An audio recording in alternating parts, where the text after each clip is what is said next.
അപ്പൊ ഇവൻ അന്ന് എന്റെ ഫ്രണ്ടിന്റെ ഫ്രണ്ടാണ്. എനിക്ക് അത്രേ പരിചയമുള്ളൂ, വേറെ പരിചയമൊന്നുമില്ല. ആ വഴി കൂടെ പോണ പയ്യൻ, ഒരു പയ്യൻ.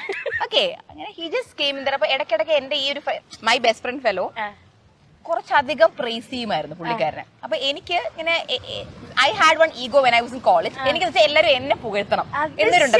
അത് അന്നത്തെ അസുഖം. എന്തെങ്കിലും കൊടുത്തായിരുന്നു ആ ഫ്രണ്ടിന്?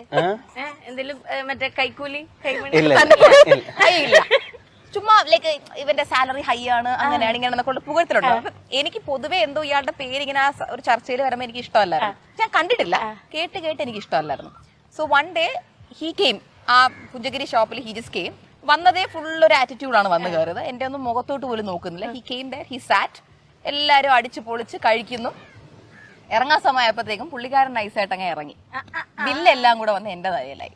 അപ്പൊ എനിക്ക് ഒന്നാമതേ പുള്ളിക്കാരനെ ഇഷ്ടമല്ലായിരുന്നു. അപ്പൊ പുള്ളിക്കാരൻ അടിച്ചു കയറ്റിയ ഫുഡിന്റെ ബില്ല് എനിക്ക് വന്നപ്പോ ഞാനെല്ലാം കൂടെ ഇപ്പൊ ഒരു പണി കിട്ടിയല്ലോ, കിട്ടി. അതിനെല്ലാം കൂടെ ചേർത്ത് ഇപ്പൊ ഞാൻ ഒരു പണി കൊടുത്തേക്കുന്നേ. അപ്പൊ ഞാൻ ഇങ്ങനെയും ഇരുന്ന് അങ്ങനെ ഞാൻ അവിടെ ഇരുന്ന് എല്ലാ ഫ്രണ്ട്സിനെയും തെറി വിളിച്ചു. ആര് പറഞ്ഞിട്ട് അവൻ ഇവിടെ വിളിച്ചോണ്ടെന്ന്, അവൻ കഴിച്ച എന്റെ ബില്ല് ഇപ്പൊ ഞാൻ കൊടുക്കേണ്ട വന്നില്ലേ എന്നൊക്കെ പറഞ്ഞ് ചൊറിയായി. പക്ഷെ പിന്നെ അതിന് കോമ്പൻസേഷൻ ഉണ്ടാക്കി. 2-3 ദിവസം കഴിഞ്ഞപ്പോ ഈ പുള്ളിക്കാരൻ തന്നെ വീണ്ടും വേറൊരു കഫേയിൽ വന്നു. അവിടെ ഫുഡ് കഴിച്ചിട്ട് ഞാൻ പതിയെ കൈ കഴുകാൻ എണീച്ചങ്ങ് പോയി. ബില്ല് വന്നപ്പോ പുള്ളിക്കാരന്റെ തലയിലായി bill.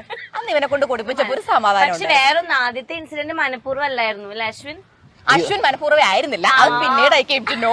The thing is that ഇവനെ 1-2 ഫ്രണ്ട്സ് വിളിച്ചു വരുത്തിയതാണ്. അപ്പൊ ഇവൻ എമർജൻസി ആയിട്ട് വർക്കിന്റെ കാര്യത്തിൽ ഇറങ്ങി പോയതാണ്. പക്ഷെ എനിക്കന്ന് ഇവനെ പരിചയമില്ലാത്തതുകൊണ്ട് ഐ ഫെൽറ്റ് വെരി ലൈക്ക് ഒരു ഇറിറ്റേറ്റഡ് ആയി. പാരലൽ സീനിലാണ് നടക്കുന്നത്, ഞാൻ അറിയുന്നില്ല. I made him pay my bill later on. So പക്ഷേ മനഃപൂർവ്വമാണ് ഞാൻ മനഃപൂർവ്വം ചെയ്തതാണ്. പക്ഷെ ഞാനത് മനഃപൂർവ്വം ചെയ്തല്ല, അത് ഒരു സിറ്റുവേഷൻ വന്നുപോയി, അതുകൊണ്ട് ഞാൻ കൊടുത്തത്. അതിനൊക്കെ ഞാൻ മാക്സിമം ഉപയോഗിക്കുന്നുണ്ട്, യൂട്ടിലൈസ് ചെയ്യുന്നുണ്ട്. അപ്പൊ കുഴപ്പമില്ല. ഓക്കെ, ഞാന് അശ്വിൻ എന്തോ ആക്ച്വലി എഴുതിയിട്ടുണ്ട്, എനിക്കിത് വായിക്കാൻ പറ്റില്ല. അത് എക്സ്പ്രഷൻ ചെയ്തിട്ട് കാണിക്കണം. ഞാൻ വായിക്കണില്ല. ഇതിൽ എഴുതിയിട്ടുള്ള അതിനിഷ്ടായി.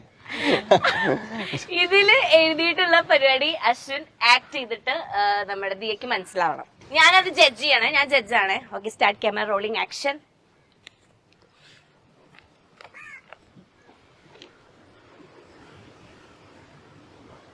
என்னென்னமோ தோணுற என்ன எக்ஸ்பிரஷன் இது? கொஞ்சம் விடுங்கம்மா, பெர்ஃபார்ம் பண்ண விடுங்கம்மா.